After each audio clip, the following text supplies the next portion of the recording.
morning everyone! Yan, so for today's video ay nagluluto tayo ng ginataang papaya. So ayan, sa pinagprituhan ko ng hotdog kanina, dyan na rin ako naggisa ng sibuyas, bawang, tsaka luya. So guys, yung papaya pala is nakuha ko lang dun sa tanim ko.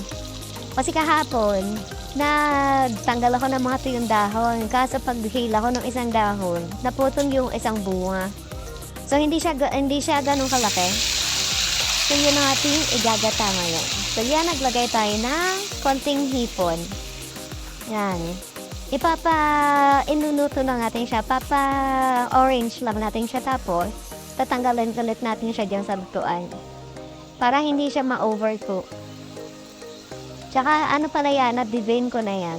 So yan, naglagay lang ako ng konting paminta. Tapos, halagyan din natin siya ng patis para magkaroon siya ng konting lasa. Tapos yan, tatanggalin ko na ulit.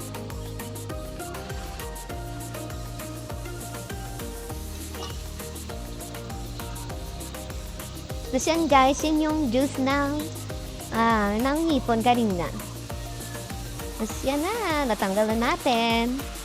Tapos ayun, nalalagay ko na yung isang buong papaya. Maliit lang yung papaya, pero makapal yung laman niya, konti lang yung gusto. Tapos yan, mekos-mekos lang natin ng konti. Tapos lagay ulit tayo ng pepper. Kasi masarap kapag maraming paminta. Tapos yan pala, meron pala akong prinitong dilis, yung ata yung dunong. So lalagay din natin dyan para pampalasa din. Yan, halo-halo lang. Mekos-mekos. Tapos naglagay din ako ng konting curry powder.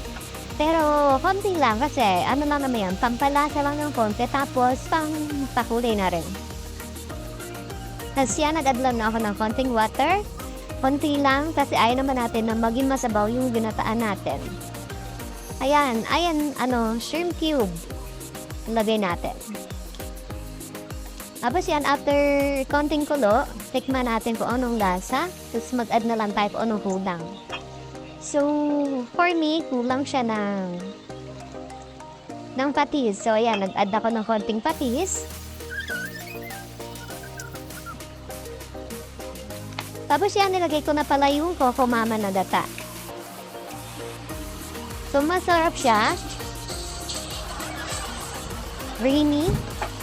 At saka, syempre, nag-add ulit tayo ng pepper. Pasensya na kayo guys, aking voice over, medyo maingay yung background. Kasi umuulan.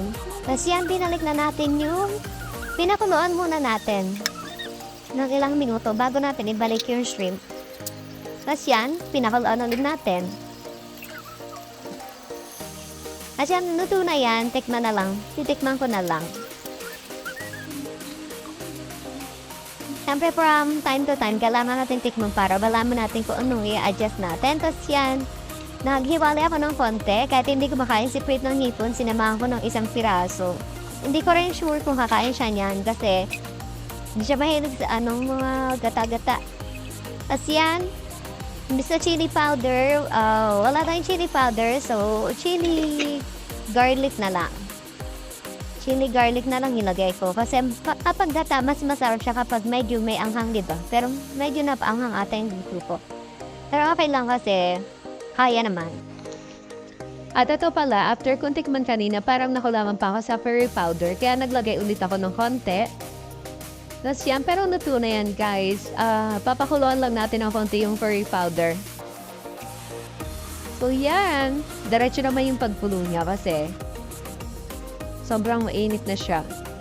At yan, naglagay tayo ng manunggay. Pero feeling ko mas masarap yung dahon ng sili. Kaso nga lang yung sili ko nung nakaraan ay naputol. Kaya wala tayong dahon ng sili. So yan guys, ready na ang ating ginataang papaya na may shrimp at dilis.